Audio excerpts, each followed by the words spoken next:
Welcome to Civic Pulse, where we explore the issues shaping our communities with your host, Rabbi Yaacov Behrman. Welcome back. Today we have a special guest. We have Councilmember Ossé.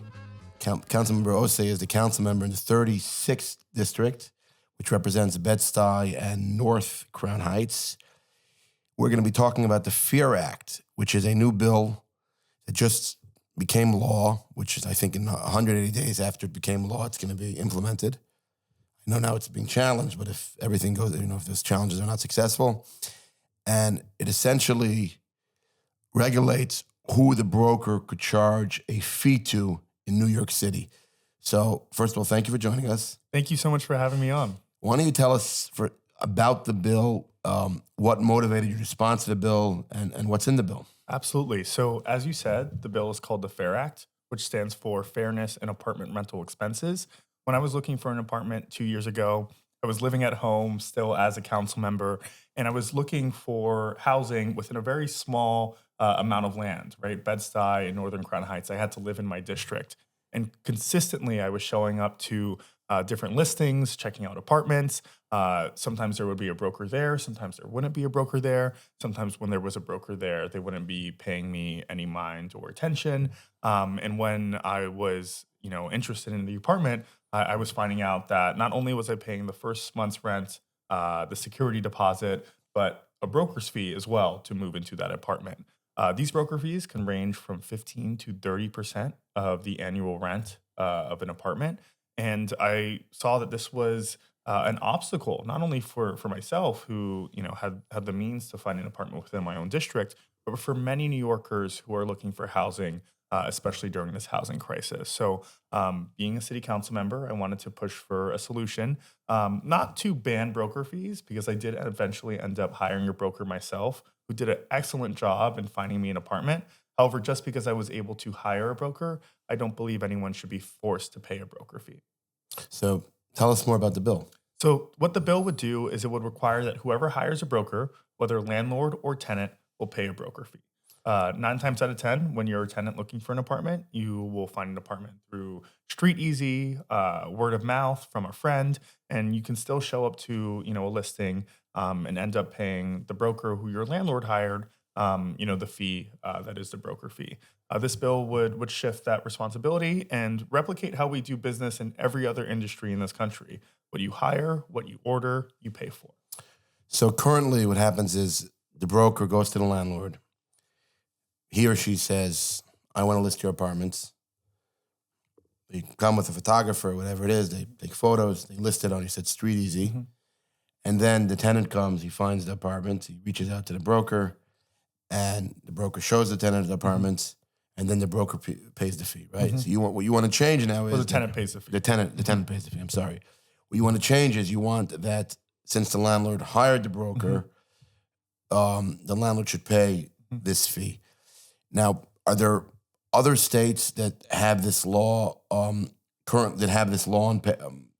It's already regulated, this industry? So what's really interesting about this bill and what was very unique about the push that my team and I were doing to get this passed is that the meaning behind this bill was just to replicate how this industry works in every major city in the country, right? There weren't even laws or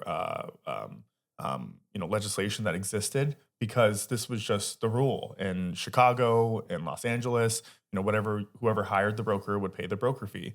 The only 2 cities in this country or states in this country where this existed, where this, what I considered backwards way of doing business when it comes to housing, were Boston and New York City. And now since we passed it in New York, the governor of Massachusetts just announced that not only are they going to push this type of legislation for Boston, but for the entire state of Massachusetts, because they saw the change that New York underwent, and making sure that we replicated how every other city in America does this broker fee system. But to be clear, the other cities in America, this policy is a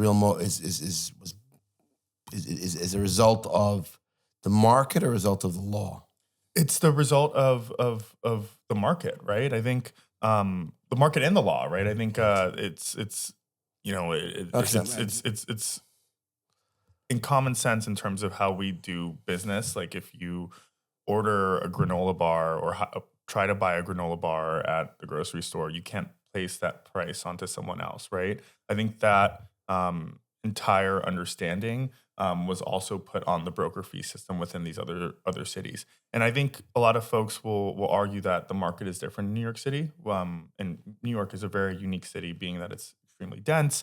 We have a housing shortage. But when you look at cities like Chicago, San Francisco, which are housing dense cities, not as big as New York, but also housing dense cities, they still have their broker fee system set up in a way where whoever hires the broker will pay the broker fee. So I want to get back to talk more about this law, but I want to, since the purpose of this podcast is really why it matters who's in charge and why it's important to be engaged and to vote. Can you tell us, so you had this experience that you saw that what you say tenants were wrongly being charged for broker fees, and you now said, I have to fix this. What did you do next? I approached my legislative director, my comms director, and I said, we need to get this bill, and we need to draft a bill that, again, does not ban broker fees, because that's been attempted in the past. We're not anti-broker. We just want to make the system more fair, for lack of a better word. And we drafted a piece of legislation. We introduced the bill 2 years ago onto the city council floor, and we got a sizable amount of co-sponsors. Over 26, over a majority of the council signed on to the bill in the first session that we introduced it. However, the chair of the committee did not want this bill to pass.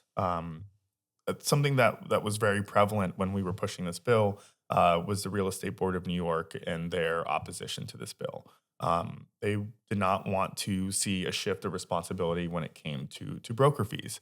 So we were fighting up against a multi-million-dollar lobby to try to get something like this passed. And there have been multiple attempts where any type of broker fee legislation within New York City and New York State has been killed by this lobby. So not only did we draft a bill and introduce it and get other council members to sign on, but we launched a very loud social media campaign that reached the public. And when the public heard about this initiative, they got involved, right? There were young people who never participated in democracy before, people who only vote in presidential elections, who were calling their council members, showing up to city council hearings, showing up to rallies to push for this bill to get passed. And, I describe the campaign that I put together to pass this bill as a mix of old school and new school political organizing, right? I was reaching out to my colleagues to sign them on.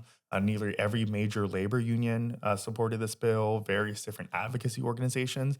That's very traditional political organizing in New York City. But in addition to that, I was speaking to the public through short form media, Instagram, TikTok, and these videos were going viral. People wanted to see how they could get involved. People didn't even know who their council members were before they picked up that phone and asked them to support this bill. And I believe that blend helped this bill get past the finish line. So So last time it got killed in committee. It got killed in committee. In order for a bill to go before the full council, it has to get voted in the committee that it's in before it comes to the floor. And it was on the Committee of Consumer and Worker Protections. And this time around, and we got a new committee chair. The last committee chair lost her re-election seat. And the new committee chair, I think, really respected and saw the momentum that we were putting together with the campaign. And the Speaker's office gave a nod of approval as well, which was very helpful. I get that a tenant who doesn't hire a broker should not be forced to pay the broker. It makes sense. You didn't hire the person. What I don't understand is, in today's markets, what's supposed to happen now? Because the bill essentially says, and you could correct me if I misunderstood, that if I list an apartment for a landlord, I am considered now a broker for the landlord, correct? So in order to show an apartment to a tenant, you have to have a relationship with that landlord, right? So you're looking for an apartment, you go to a broker, right? Now the broker says, you try to get, where is he supposed to find those apartments from? If he has no relationships with the landlords? How is he supposed to have access to apartments if he doesn't have that connection, that contact? Yeah, so there are various different outcomes that will come from this, right? There are still cases in the current system where landlords do pay a broker to get tenants into Right. their homes. There are still many cases where tenants go out and hire brokers to find them homes, right? This is what I It's am happening underway. already in New York. It's you're saying. happening already, right? Right. What this will do is what we've seen with the housing situation in New York, especially when it comes to brokers. There are very talented brokers out there, but there are a lot of brokers who are unprofessional, who are, don't have relationships with both tenant and landlord, who sometimes find this as a not get rich, but, get paid quick type of scheme. I'm not saying all brokers, but there are a sizable amount of them. What I believe that this bill would do is it will wean those professional, great brokers who exist in New York City out from those who do not build relationships, who do not show up to listings, do not know landlords. I do believe that those who have been in this business for a bit, who take it very seriously, will continue to get paid by both tenants when they need their service, as well as landlords when they need their service. Yeah, but the bill says once you have a relationship with the landlord, you can no longer be the tenant's broker. Mm-hmm. That's Yeah, what I'm so- asking. So with the original bill, I Yeah. watched the hearing. And I saw a Councilmember Power said that the original bill allowed sort of a joint Yeah. payment between the tenant and Yeah. the landlord. We took that out. There's still availability for there to be co-payment when it comes to tenant and landlord. As long as the broker does not have a listing Yes, with the landlord. yes, exactly. But in order to list a apartment on any website in New York City, you have to have a Relationship with the landlord. right. Yeah, so the landlord would be open to paying for that broker. So And the if- tenant would have his own broker, basically. You have Yes, a tenant's exactly. broker, a landlord's broker, and they would meet up, and so it's going to be costing double now. Yeah, well, not double. It would be a split cost. I mean, we'll see cost of broker fees probably drop with the passing of this bill. 50%, 50%. Interesting. No, I get, like I said, I get what you're trying to do. But we are facing now a crisis in New York City with the the cost of the upkeep in buildings and the cost of taxes and insurance. And I find this is more not a question so much about this bill, but it's a general question. Most of your constituency is tenants, right? Most council members have more tenants than landlords that they represent. And landlords are saying, we can't afford to keep these buildings. And we see the laws, that are going into effect are usually not pro-landlord, right? The recent laws. So my question is that if landlords are always the minority and tenants are always the majority, how do you as an elected official, how are you able to represent everybody equally and make sure that again, you have to fight for tenants' rights, but you also have to fight for American rights. Sure. So how can you represent landlords as well? Yeah, I don't see this bill as anti-landlord. I see this bill as making a system fair within the United States of America. Right? No, it's not anti-landlord, but if you're a landlord, you have an apartment building with 8 apartments, and you're just getting by. This is an added expense. Or you can do the work yourself, right? Which is a part of being a landlord, right? You can list these apartments on your own. We all have smartphones. Taking pictures and showing a tenant around is something that landlords can do, right? If being a landlord is a job, right, and it is something that people are pinching their pennies or finding to be finding to fall into these cost prohibitive structures in terms of being a landlord, then I think doing the job of being a landlord not only consists of collecting rent and making sure that repairs are being made, but maybe even finding new tenants, right? And that already happens in this current system, right? There are landlords who list apartments on their own. I think 50% of landlords. Yeah, and some people, and the worry here is some people don't want to, right? Some landlords don't want to and have been able to, essentially get a free service out of a broker on the financial expense on the tenant. So if a landlord is struggling financially and does not want to pay a broker, they have the freedom and the ease and the ability to list and show the apartment themselves, right? Not only are landlords going through a tough time in the city, but tenants are going through a tough time in the city. We all are going through a tough time in the city, right? I find this bill to not be particularly taking one side over the other. I just think it's making a process more fair and replicating how we do business across this country. No, and I agree. But the practical implication is going to be is that most fees that were paid historically in New York by the tenants are now going to be paid by the landlord, right? Yeah, or not at all, right? Or landlords no. are going to choose not to do it, right? In addition to that, there's been a lot of pushback of folks saying that the landlords may just bake the fee into the rent, right, so that they're able to pay for the broker. That's still in the cases that happens. That's still more feasible for the tenant to find housing, right? One of the hardest parts about moving into a new apartment as a tenant is saving multiple paychecks to move into that apartment, right? Because of the first month's rent, because of the security deposit, because of the broker's fee, right? That's, for me, it was over $10,000, right? To move into an apartment. Now, some people in the city do not have $10,000 on hand. When you find an apartment and you're about to move in, that can happen within the span of a week, maybe less, right? Think about, a single mother. Think about a growing family who's trying to, move out of their apartment, but, they're living and working paycheck to paycheck. Eliminating that upfront cost, and even if the landlord bakes it into the rent, not only is the landlord, not really paying out of their pocket, not only is the broker still getting paid, but, a tenant's still not paying multiple upfront fees to move into an apartment. But is that why we write laws? I mean, is that enough to write a law? I get that there was widespread problems in the industry. Tenants would show up in apartments and it'd be a broker they never heard of, or they never meet the broker, or sometimes they'd be charged a broker fee just because the landlord could. I get all that. But do we write laws because tenants are having a hard time finding apartments? They don't have the money.